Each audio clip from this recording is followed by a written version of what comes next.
Goethe, vous êtes, au-delà de vos fonctions, membre du conseil d'administration de la Fondation Jacques Chirac et très fidèle à ses colloques. Quel est le sens de votre engagement pour la Fondation? Il est multiple.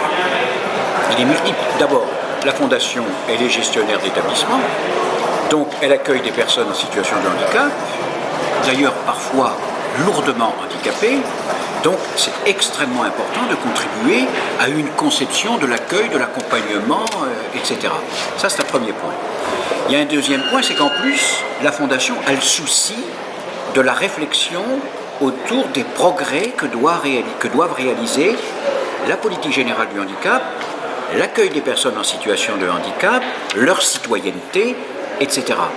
Donc, c'est aussi du poil à gratter, la Fondation Jacques Chirac. Et puis, il y a autre chose, c'est que je suis très fidèle au souvenir de Jacques Chirac.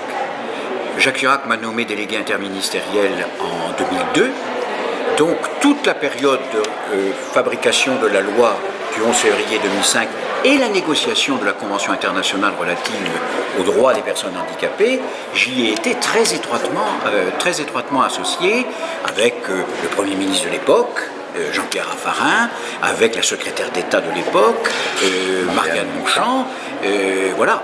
D'accord.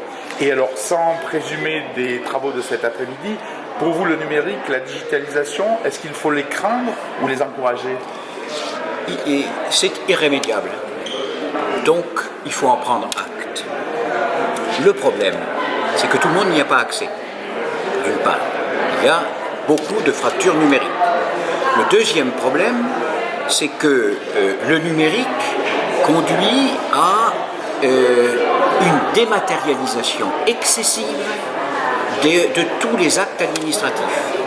Du coup, nos concitoyens n'ont plus d'interlocuteurs quand ils ont des précisions à demander, n'ont plus d'interlocuteurs quand ils rencontrent une difficulté, etc. C'est très, très, très important. Vous savez, inégalité territoriale, isolement social, fracture numérique, dématérialisation à marche forcée, voilà 4 facteurs de désordre dans notre société. Il faut que les pouvoirs publics nationaux et locaux s'en emparent pour que la dignité soit la même pour tout le monde. Donc l'intervention humaine restera importante, même s'il faut aller vers ce problème. Elle est fondamentale. Le dialogue, le lien, c'est le contraire de l'isolement. Et nous avons, écoutez, tout est dit dans la devise de la République. La liberté, l'égalité, la fraternité. La fraternité, c'est voir en l'autre un semblable en valeur à soi-même, et donc on est à sa disposition, comme il est à notre disposition. Écoutez, je vous remercie Je vous en prie. de nous avoir accordé ce temps.